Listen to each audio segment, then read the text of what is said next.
tema de la muerte y resurrección. Y cabe aclarar que pues Jesús vivió algo excepcional por nosotros, que yo creo que Él mismo, porque su palabra lo dice, deseó no haberlo vivido. Cuando dijo, pasa de mí esta copa, es porque estaba viviendo algo que no en ese momento no sentía, como humano no lo sentía, pero Él sabía que tenía la misión de venir a cumplir por nosotros, a salvarnos a través de ese sacrificio que se hizo en la cruz. Y no nomás Él estuvo viviendo, por así decirlo, esa fuerte angustia o tempestad, sino los apóstoles y la familia que eran parte de él, la familia sanguínea que eran parte de él, María, José y los demás, que estaban ahí también apegados. Incluso uno de ellos lo negó 3 veces. ¿Por qué? Porque también estaban viviendo en una tempestad bastante fuerte. Yo a esta clase le puse superando la tempestad. O es una reflexión más que clase, pero sí me gustaría analizar aquí algunos puntos que vienen en la Biblia, cómo se superó, cómo superaron la tempestad en base a una lectura que voy a hacer ahorita. Y yo inicio con una pregunta: ¿quién de nosotros en alguna ocasión no ha vivido una tormenta o situación difícil, pero muy difícil, que creemos que no va a terminar? En el momento que nos viene la situación difícil, nosotros lo que hacemos es desesperarnos, de manera tal que que pensamos que esa situación nunca se va a acabar. Y quizás sea alguna enfermedad, algún problema severo económico, que yo pienso que pues algunos lo hemos padecido, o cualquier situación que nos inquiete bastante.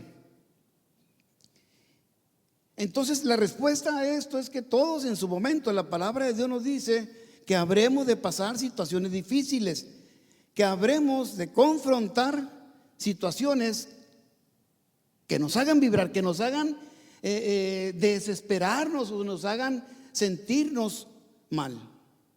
Ahora, ¿quiénes somos nosotros? Si Jesús vivió una cosa de este tipo, nosotros, yo me pregunto, ¿por qué no?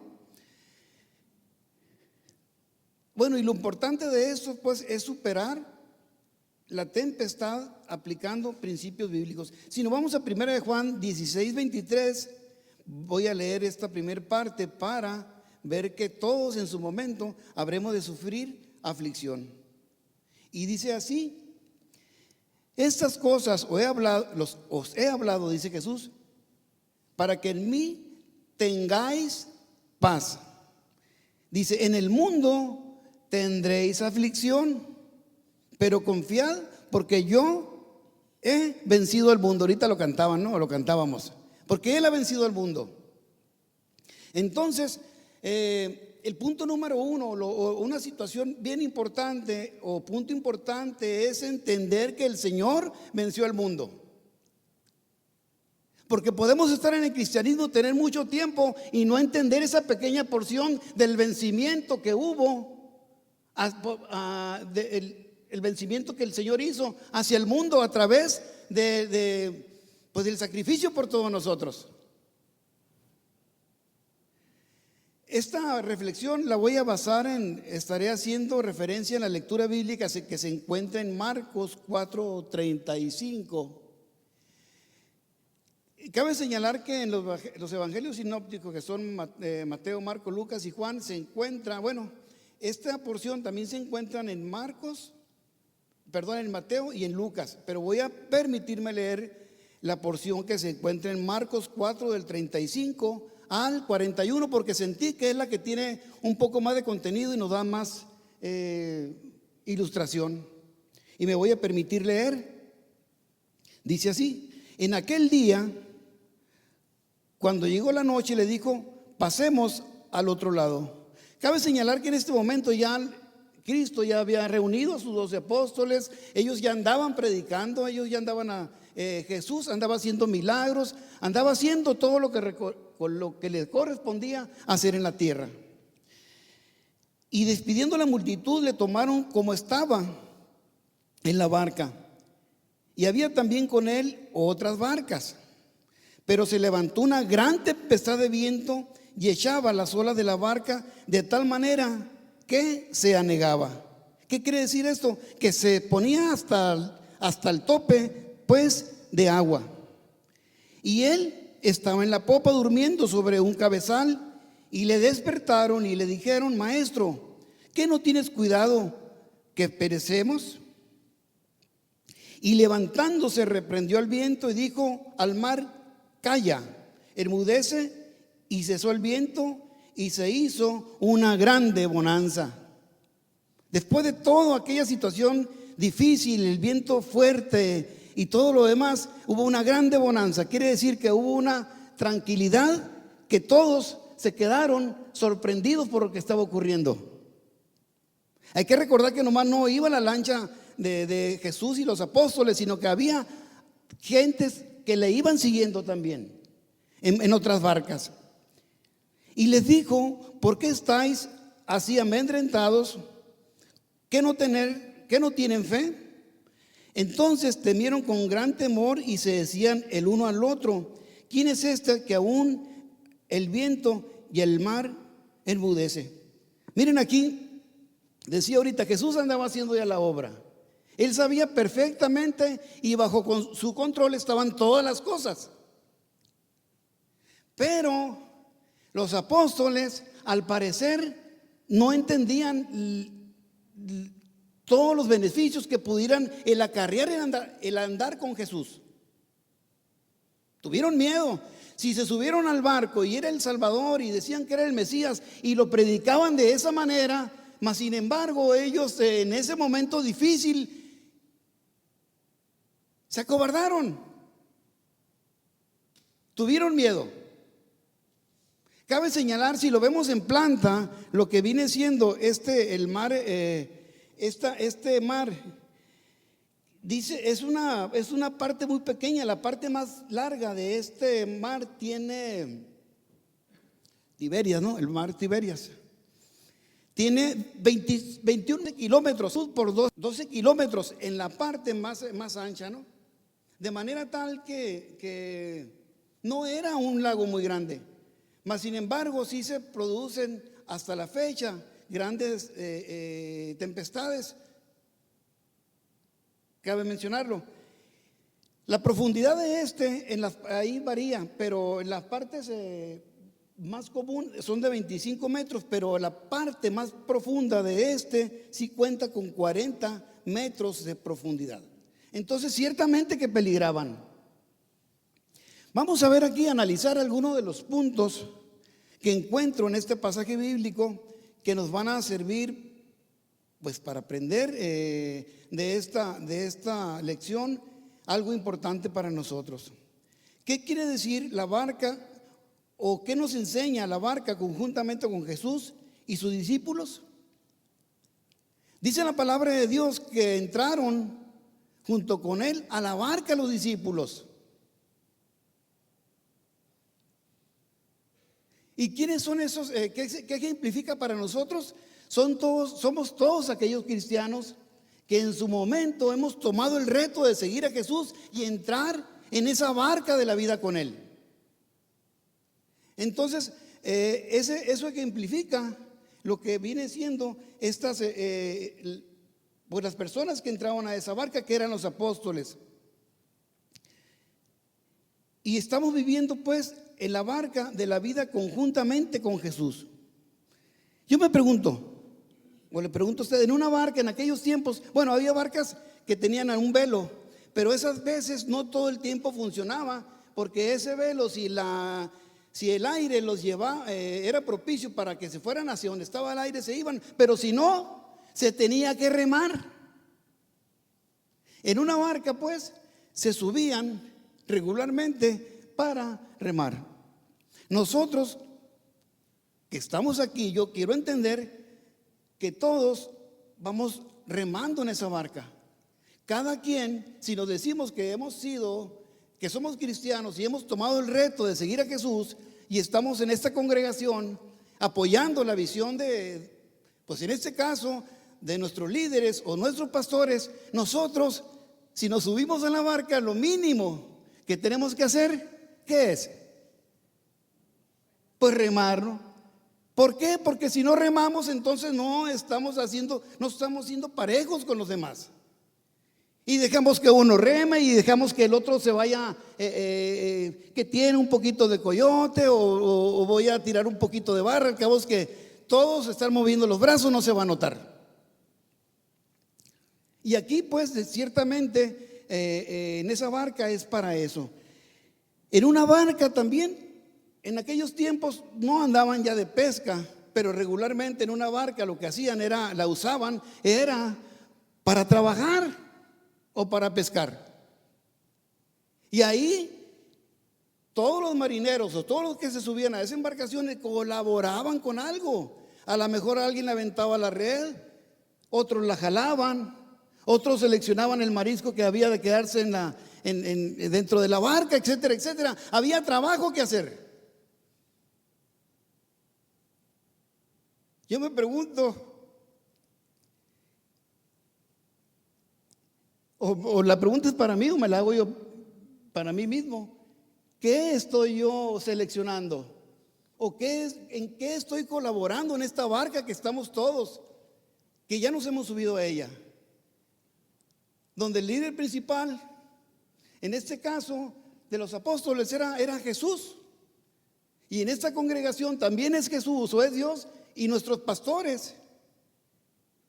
Nosotros tenemos pues que, de cierta manera, si vamos en esa barca, estar trabajando conjuntamente con los demás.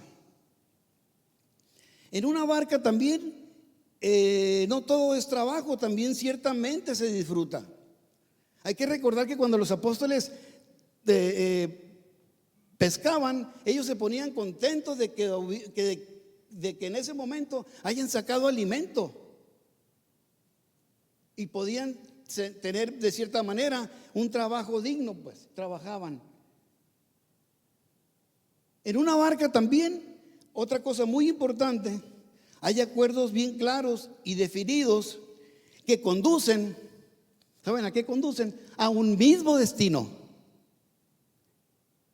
Yo no puedo decir como creyente o como participante de esta congregación que el destino de esta barca o mi destino es otro.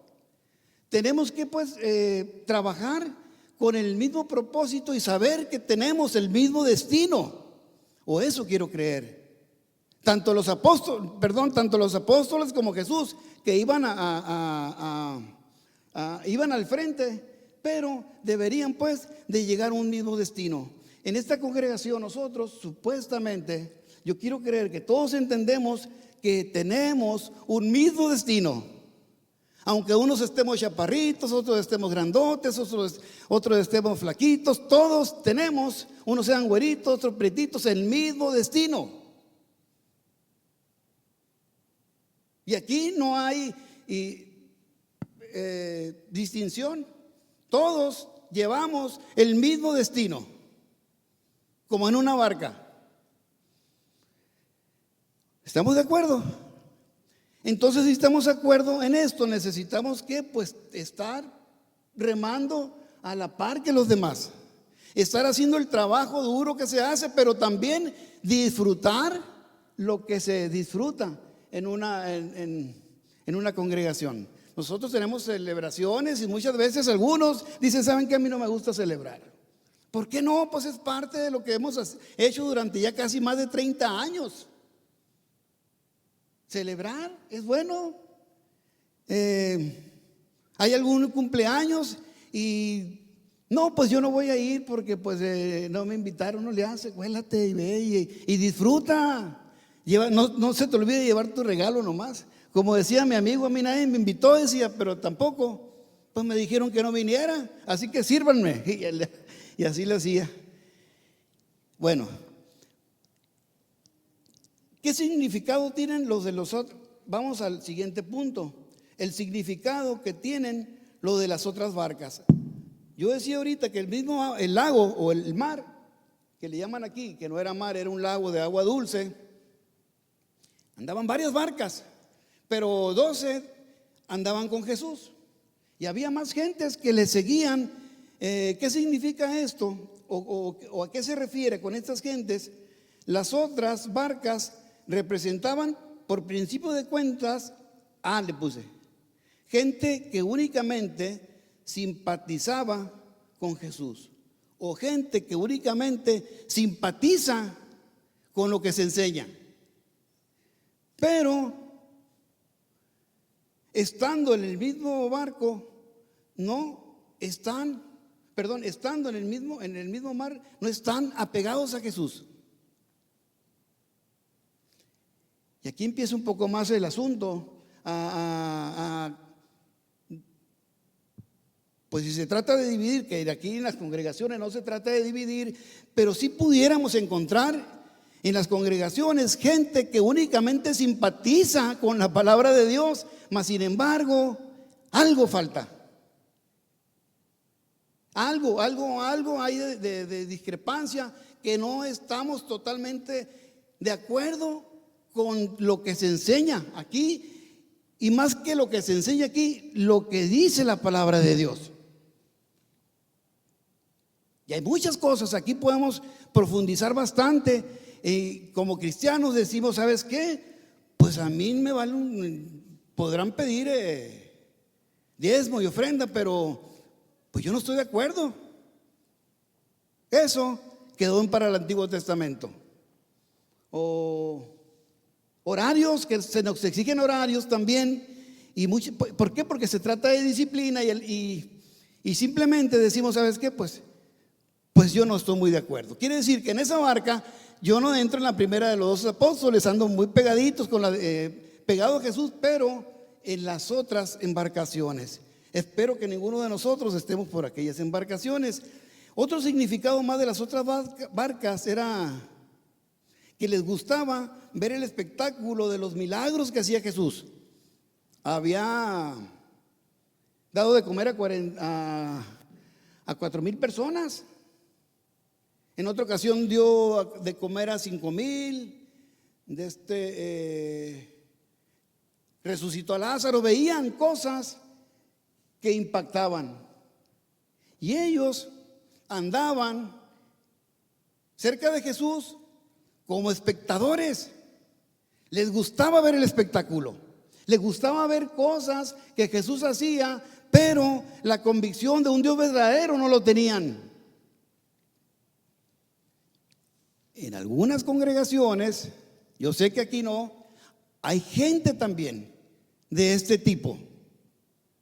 Y si lo enseña la palabra de Dios, ¿por qué lo habré de callar yo?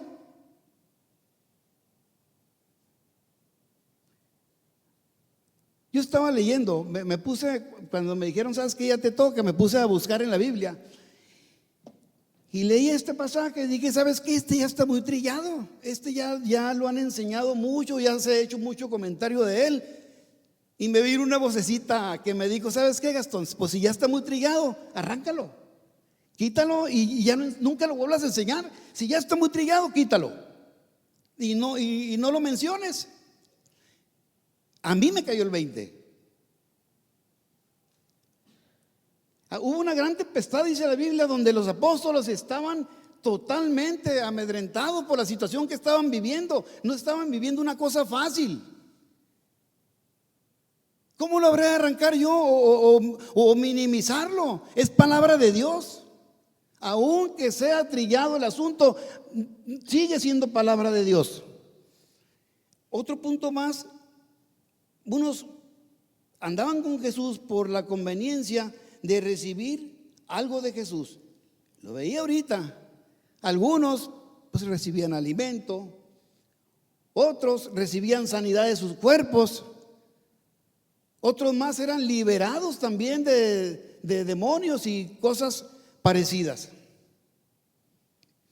Claro, también andaban en esas barcas, seguramente no habremos de menoscabar a gentes que verdaderamente le seguían con una convicción profunda.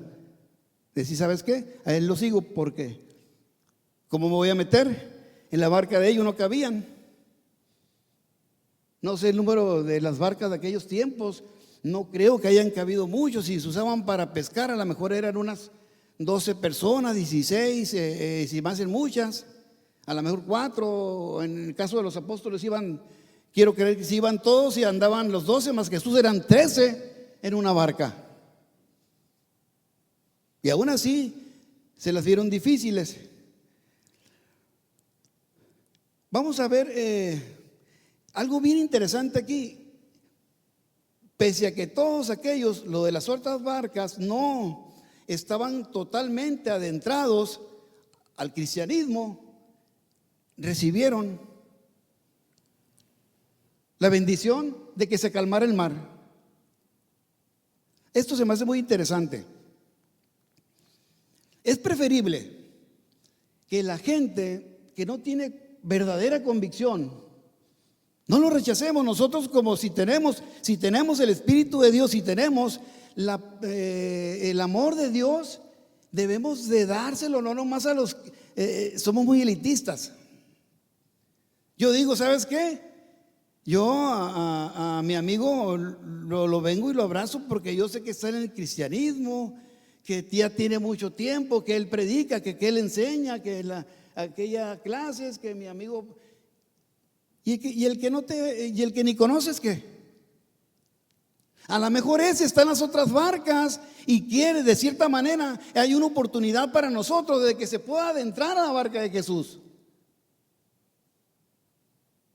Mas sin embargo, muchas veces mejor se retiran, se van, no les interesa el cristianismo porque no les damos ejemplo de confraternidad, de hermandad en una congregación.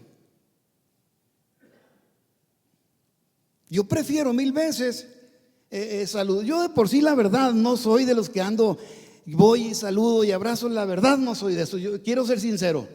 Pero si yo veo a alguien que conozco poco, casi no lo he visto, yo trato de ir con él y pues saludarlo, ¿no? Por lo menos saludarlo.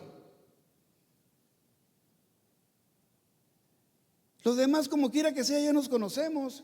Ahora no lleguemos al grado también de que nos digamos, ¿sabes qué? Yo soy muy grosero, yo no voy a saludar a nadie. Cada quien tiene su temperamento y la manera, pues, de expresar su amistad por los demás. O tenemos, ¿no? No todos somos iguales. Ok. La tempestad, ¿qué significa? Vamos a ver que la tempestad significan las pruebas o momentos difíciles de la vida que aún estando en la barca con Jesús habremos de pasar. Todos los que estamos aquí, no jamás, pero de los jamases, enseñemos que una vez estando con Jesús y siendo cristianos, no nos va a suceder nada. Que no va a haber tiempos difíciles, que no van a venir pruebas a nuestra vida, que algún familiar no se habrá desafortunadamente de enfermarse o llegar a la muerte.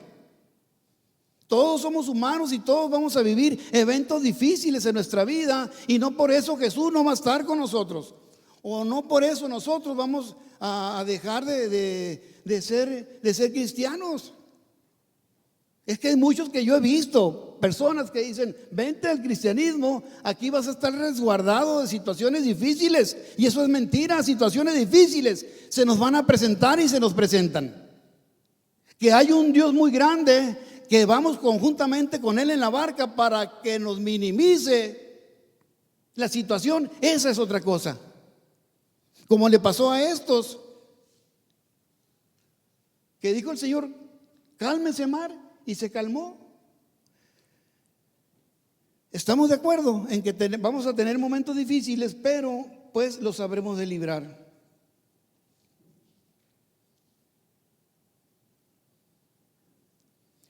Las pruebas difíciles, al subirnos con Jesús, nos van a hacer, por un lado, nos van a hacer o nos tienen que hacer madurar. Porque muchas veces nos vienen las pruebas y no maduramos del todo. Esas pruebas nos tienen que hacer madurar. Las pruebas son para madurar, son para crecer también en el cristianismo o en nuestra vida propia. Yo nunca puedo creer simplemente en la escuela, cuando haces un examen y lo apruebas, es porque ya estás listo para lo siguiente, para lo poquito más duro o lo que sigue. Yo me acuerdo que en arquitectura llevábamos diseño 1 nomás. El diseño 1 era lo básico del diseño. Y muchas veces algunos no pasaban esa materia y no crecían al siguiente punto. O al diseño 2 que le llamaban, eran varios diseños. En el caso de la vida del cristianismo es exactamente lo mismo. Procuremos de pasar, aunque sea de panzazo, los exámenes de la vida, que la vida nos da, para poder pues ir creciendo y no quedarnos espiritualmente así como yo, chaparritos, enanitos. No, hay que crecer, tratar pues. Y aquí lo más importante, les dijo Jesús, ¿sabes qué? Porque le reclamaron, ¿qué no te das cuenta, Jesús, que nos estamos hundiendo? Y les dice, ¿saben qué? Cálmese, mar. Se calmó. ¿Qué no tienen fe? ¿Dónde quedó la fe de ustedes? ¿Sabes qué? Este punto es el más importante. Que nosotros tengamos fe en el Señor. Prueba que se nos presente, prueba que la habremos de superar con la fe en el Señor, puesta en el Señor.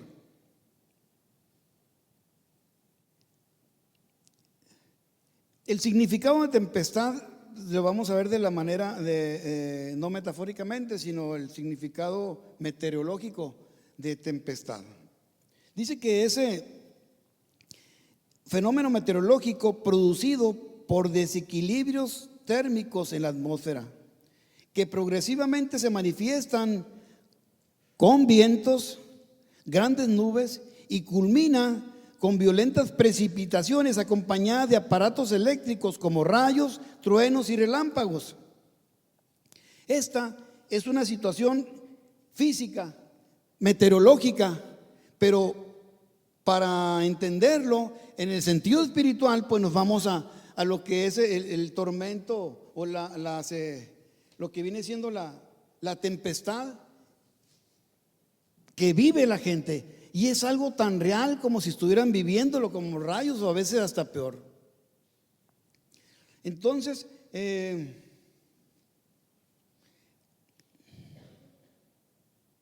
aquí hay algo muy importante que es de llamar mucho la atención. En esa barca andaban por lo menos de los 12, cuatro personajes que eran los recogió o los escogió a ellos, pescadores. Supuestamente sabían el teje y maneje de las situaciones climatológicas o de temperatura y días y lo que sea. Ellos lo sabían, pues sabían cuándo iban a pescar y cuándo no iban a pescar, o cuándo cuándo iba a suceder algo tremendo, o cuando pudiera ser que estuviera calmado. ¿Por qué? Pues supuestamente ellos sabían de las cosas del mar. Y me voy a permitir leer aquí una porción donde están 4 de ellos que se consideraban expertos, y aún así ellos también se acobardaron. ¿Qué se podía esperar de los demás, no? Y me voy a permitir el Evangelio Mateo 4 del 18 al 21. Dice: andando Jesús junto al mar de Galilea, vio a 2 hermanos, Simón, llamado Pedro, y Andrés, su hermano, que echaban las redes en el mar porque eran pescadores. Aquí vemos ya por principio de cuentas a dos eruditos en la materia, por así decirlo, Pedro y Juan. Prosigo en el 19, y le dijo: venid en pos de mí y os haré pescadores de hombres. Ellos entonces, dejando al instante las redes, le siguieron. Pasando por ahí, fíjense nomás, vio a otros dos hermanos también. Este era Jacobo, hijo de Zebedeo, y Juan, su hermano. Entonces ya encontramos pues también a Jacobo y a Juan. Y los llamó. Ellos remendaban redes con su padre Zebedeo, y los llamó, y ellos dejaron al instante la barca y a sus padres y lo siguieron. ¿Saben qué? De veras, estos últimos eran de llamar la atención. Estaban ellos ayudándole a su papá, estaban haciendo un equipo con su señor padre, ayudándole, estaban remendando las redes, y llega Jesús y les dice: ¿saben qué? Bye, papá, te dejo, porque voy a seguir a Jesús. Esta lección o esta pequeña porcioncita debe ser una joya para nosotros. Entender que a nuestros padres, por más situación bonita que se me vaya a presentar a mí, no desampararlos, no dejarlos. Mientras estén con vida, decir: ¿sabes qué, papá o mamá? Aquí estoy contigo.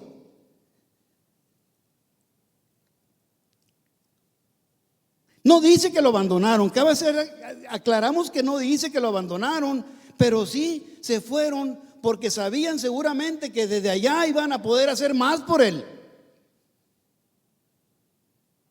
Algunas veces nosotros como humanos vamos despreciando a la gente adulta, a la gente mayor, a la gente que ya tiene más años que nosotros, ancestros o como le llamemos, y preferimos a los nuevos, a los fuertes, a los productivos. Pero ¿saben qué? En su momento nosotros sabremos de estar, si Dios lo permite, como ellos. Y aquí es bien importante cómo ellos se fueron con Jesús, pero siguieron pues siendo una familia, tenían a su padre ahí. Ahora vamos a ver qué aprendemos de estos pescadores. Algo muy importante, dice: el hecho de que tengamos conocimientos, en este caso ellos tenían conocimientos de la pesca, del mar, de los movimientos, de los tiempos y todo, o el hecho de que nosotros nos consideremos peritos. En este caso yo como arquitecto, yo soy ante el municipio, yo soy el perito fulano de tal, peritaje, porque puedo hacer un peritaje de alguna estructura, algo que esté mal, o algún diseño, o simplemente emitir un peritaje, emitir una postura de cómo está. Supuestamente mi cédula me avala para eso, pero jamás de los jamases yo me atrevería a decir que este edificio, por mí, no se va a caer. Ya han pasado temblores, ya han pasado cosas, gracias a Dios y a nuestro Señor Jesucristo, y gracias a la vida, y gracias más que nada a Cristo Jesús, que hasta ahorita no ha pasado nada. Pero en ningún momento me debo de jactar de que la situación no se me va a poner adversa, porque si se me pone así, si me pongo en ese papel, pudiera ser que algo pudiera pasarnos. A lo que quiero llegar, en lo que tú haces, puede hacer que mejor mantengas la calma y decir: ¿sabes qué? Si Dios quiere, esto me va a salir bien. Yo respeto mucho tu profesión, me dijo Luis Enrique, y yo sé que cada paciente que ves, lo ves con un gran amor por atenderlo, por darle, porque sane. O Fernando Alvarado, o la pastora, los que se dediquen a eso, pues, porque le tienen amor a su trabajo y le tienen amor a su profesión de manera tal, pero nunca van a decir, ¿sabes qué? Por mí se salvó, o por mí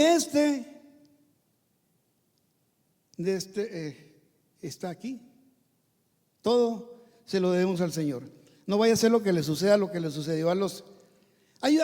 Yo quise comentar algo acerca de un marinero, un espléndido marinero inglés llamado Edward John Smith, que fue de 1850 a 1912.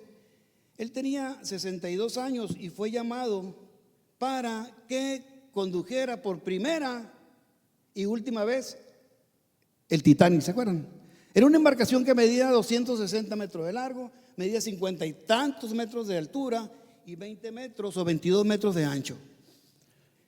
Y dijo, ¿saben qué? Sí, yo me la voy a aventar. Yo me la aviento porque pues dicen que había empezado desde los 19 años trabajando como marinero y empezó desde abajo, desde limpiando y acomodando, y se fue subiendo hasta llegar a capitán de barcos. Estando ya todavía joven, 62 años, no es una persona tan mayor, había decidido retirarse. Platica con su esposa porque les hacen una oferta, el último, el barco, la mayor embarcación, la más lujosa del mundo, estaba ahí en Inglaterra y lo habían invitado a él para que los condujera desde Inglaterra hacia Nueva York. 4 días duró, o menos de 4 días. En una madrugada a las 11:30 de la noche en 1912, en abril, se descontroló. Y ahí perdió la vida él, pudiendo haber disfrutado, si él ya estaba de cierta manera, pues ya quería descansar, joven, era muy bien cotizado, había ahorrado bastante, tenía propiedades, tenía todo, tenía su familia prácticamente joven, tenía a su esposa, y resulta que hasta ahí llegó su vida. Muchas veces nosotros no le tanteamos también, y por dar algo más, ahora bien, a lo mejor una oferta muy tentadora, ya es de llamar atención, pero en 4 días se le acabó 62 años de toda una vida de toda una vida de disfrutar su familia, sus hijos, desde joven hasta que se casó y todo, hasta ahí llegó. ¿Saben qué? Este proyecto fue lo más, de la ingeniería naval fue lo máximo que hubo en aquellos tiempos. Era 3 clases: los ricos, la clase media y los pobres. Para todos había boleto que podían pagar. La mayoría de ellos, o gran cantidad de ellos, eran personas que se iban a quedar en Nueva York para buscar otro estilo de vida. Supuestamente esa embarcación era para 3,000, iban cerca de 2,000 y únicamente se salvaron 700, 1,500 fueron los que fallecieron. En las películas magnifican mucho. Estuve leyendo porque hay quienes dicen que esta persona, Edward Smith, fue el que dijo, y no hay, después de 111 años, no hay indicios de que él haya dicho esa frase de que esta embarcación ni Dios la hunde. Pero más bien el que sí dijo y mencionó esta embarcación es inundible, ¿cómo se dice? Es insumergible, que también quedó ahí, fue el ingeniero que iba. Entre las clases acomodadas iba el ingeniero de esa embarcación, el que dirigió todo el proceso de constructivo y demás. Ese sí iba y también quedó ahí. Era un barco de mucho lujo.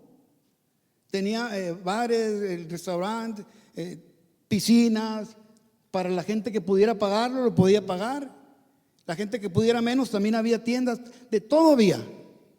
Pero hasta ahí llegó. Preferiblemente, yo a lo que voy es que los apóstoles, ellos fueron muy prudentes. Porque pues a lo mejor hubieran dicho, ¿saben qué? Yo soy pescador, ahorita voy a ir a Jesús, no me lo despierten, no lo despertemos, miren, somos pescadores, vamos a ver, cálmense todos, esto va a durar 1 hora. O esto no se va a hundir porque el plan de Dios no es, etcétera, etcétera. Ahí se acobardaron ellos. Pero vale más de que hayan pecado de cobardes a que se hayan ido al extremo.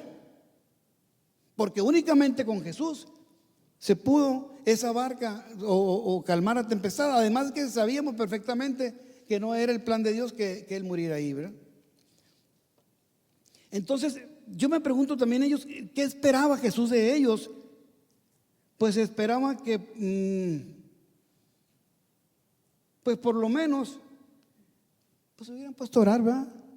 Si algo está muy difícil, por lo menos que me han enseñado la oración.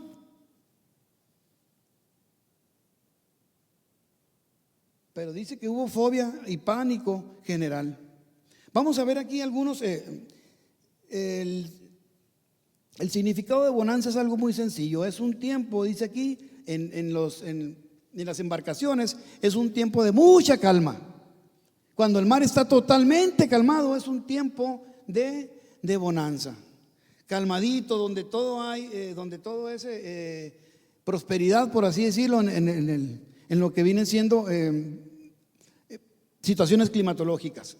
Yo me acuerdo que había un programa de bonanza que me fascinaba todavía, de vez en cuando me gusta, una serie donde era una familia de vaqueros, y ellos tenían una gran hacienda, unos terrenos muy grandes, y le llamaban bonanza precisamente por eso, porque a ellos les llegaba mucha gente de otra parte que no tenían alimento y ellos les daban, les ofrecían, sacaban de apuro a los pobres, etcétera, etcétera. ¿Por qué? Porque ellos tenían la manera estaban bien establecidos, tenían aguas, tenían tierras, tenían ganado. Entonces, cuando llegó ese tiempo de bonanza, ya preguntaron unos a otros, ¿y este quién es? ¿Quién es este que aún la tempestad calma? Vamos a ver aquí unos ejemplos, me voy a ir rapidito. Vamos a ver algunos ejemplos de lo que viene siendo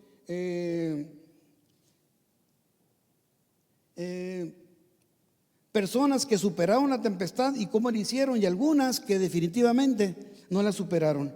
Si nos vamos por principio de cuentas, al hijo, es un pasaje corto que no lo voy a leer, simplemente voy a hacer mención. El hijo pródigo, esto nos enseña mucho, mucho, mucho a nosotros los adultos, pero más que nada a los jóvenes. Situaciones que actualmente están viviendo los jóvenes, que de pronto están viviendo ellos bajo la cobertura de los padres y deciden retirarse. Ahora bien, por supuesto que nos tenemos en su momento que retirar de la familia, pero hay condiciones bíblicas también, o hay situaciones que debemos considerar. No nomás es el salirnos por salirnos y el pedirle a nuestros padres por pedirle, como fue este caso. Entonces esta persona, este hijo que era el mayor, se decidió irse pues a la tempestad, por así decirlo, independizarse del padre. Y esto, por supuesto, que no lo es bueno del todo. En su momento nosotros nos sabremos independizar, pero con ciertas reglas. Y aquí lo peor del caso es que se fue al mundo de la perdición. Lo que le dio su papá se lo gastó pues en vicios, y le vino la quiebra económica. Esta persona tocó fondo. Lo único bueno que le sucedió ahí fue que tuvo manera, dice la palabra de Dios, que reaccionó a la situación que estaba viviendo. Él estaba viviendo una tempestad fuerte de situación difícil, y alcanzó a reaccionar a tiempo y tuvo un arrepentimiento genuino. regresó y después vino la restauración. Esto va para los jóvenes. Joven, en su momento, todo el mundo fuimos jóvenes, ¿no? Pero en su momento tendrás que salir de tu casa, es parte de la ley de la vida, pero tenemos que manejar ciertas condiciones o ciertas enseñanzas o situaciones que son permisibles. Yo salí de mi casa, recuerdo muy bien, no salí pidiéndole dinero a mi papá, aparte que no tenía. Si me daba, me mandaba muy limitado para que estudiara. Y salí porque tuve que ir a hacer la preparatoria a otro lugar, porque ahí donde estaba, en Guaymas, viviendo, no era la preparatoria que mi papá quería que estudiáramos en Hermosillo, en la Universidad de Sonora, y fuimos la última generación de la Universidad de Sonora. Pero así salí de mi casa. Ya después de la prepa ya volvía únicamente casi de visita, por así decirlo, o en vacaciones. Ya no regresé, más que de visita, y hasta la fecha sigo yendo a mi casa. Falleció mi papá, yo sigo yendo a mi casa, pero como visita. Y no lo quiero decir, pero es bueno decirlo, o es saludable decirlo, como proveedor también. En su momento, joven, lo poquito que puedas, provee. Aunque tengan, por muchas veces, ¿sabes qué? Mi papá tiene más que yo, no le hace. A la medida de que tú des, el Señor te lo va a retribuir. Te lo retribuye, porque no le estás dando a tus padres, le estás dando al Señor. Al que no, se queda con nada. Aunque sean millonarios, tú llévales. Y habrá de tener bendición.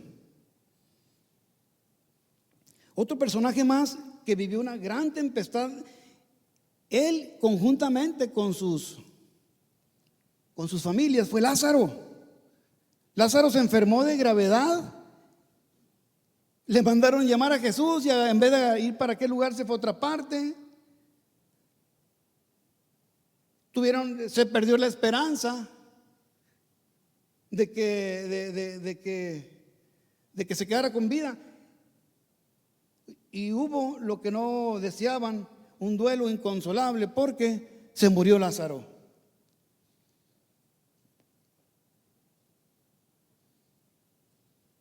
Y no solamente esto, sino si se murió, pues lo tuvieron que sepultar. Miren, aquí hay una enseñanza también. Nosotros en su momento, es muy difícil hablar de esto, pero lo tenemos que exponer también. Dicen que Cristo lloró por él. Tuvo un fuerte... Cristo de momento él sabía perfectamente que iba a resucitar, y si iba a hacer otra cosa, él sabía por qué iba a hacer otra cosa, y sabía por qué se habría de manifestar de esta manera en esta familia y con ese pueblito que estaba ahí. Entonces, nosotros en su momento habremos de vivir la pérdida de algún ser querido, y nos duele mucho, mucho, mucho. Necesitamos nosotros entender que el único que nos puede traer esa tranquilidad y esa paz va a ser el Señor. El ser indolentes no nos lleva a nada bueno. Por eso es bueno acompañar a nuestros amigos que sufren algún detalle de este tipo, el estar con ellos. Jesús vino y estuvo con ellos, pero no únicamente estuvo con ellos, sino hizo el milagro de la resurrección de Lázaro. Le reclamaron a él, mas sin embargo, Lázaro pudo vivir otros años más. Me voy a omitir leer por cuestión de tiempo, pero en Juan 11, del 41 al 42, ahí viene la historia, la corta historia ahí de cómo le hace el llamado de la tumba y Lázaro resucita. Y me voy a permitir pasar a la mujer de flujo. Aquí hubo una mujer, yo digo que era una mujer valiente, una mujer que no sé de dónde tomó fuerzas, como muchas mujeres que tenemos nosotros a nuestros alrededores o a nuestro alrededor. No minimicemos las fuerzas de una persona que tenía 12 años con flujo. Dice la palabra que había gastado todo su dinero por sanar de ese flujo que tenía y ningún médico le había podido sanar. De tal manera que ya había llegado a la quiebra económica. Había gastado todo su dinero por su salud y la salud no la había recuperado. Esta mujer fue una mujer valiente y seguramente ella estaba padeciendo una anemia. Yo pienso que una anemia severa. De 12 años con flujo, no creo que haya estado de salud con su plaqueta, o sea, sus glóbulos rojos al 100. ¿Usted qué piensa, doctor? Fernando, yo creo que no, ¿verdad? Tuvo que haber estado anémica y cuando se llega una anemia tremenda ya no pueden caminar. Mi mamá hace poquito la operaron de un cáncer de colon y le tenían que estar inyectando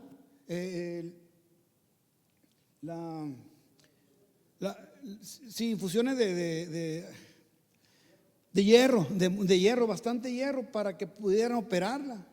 Pero en esos momentos ella estaba totalmente desguanzada, caminaba unos pasitos y no podía más, atarantaba. Esta mujer, dicen que, yo pienso que como pudo la llevaron y jaló el manto o agarró el manto de Jesús y dijo, ah, caray, ¿y aquí qué pasó? Que dicen que salió poder de él. Nosotros cuando estemos en una situación difícil, a lo mejor como varones pues nunca vamos a tener flujo, pero vamos a tener otra cosa peor que eso. En esa situación difícil hay que recurrir por lo menos al manto de Jesús. Ya ni siquiera a tocar la piel o a tocar muchas veces decimos es que yo quiero estar directamente con el pastor y ahí para que la situación sane. Pero ¿sabes qué? Si tu fe es tan grande, aún tocando el manto de Jesús, podrás sacar tu situación que tenga, la situación que se te presente, sea financiera, sea incluso la muerte de algún familiar, etcétera, etcétera. Entonces esta mujer pues tuvo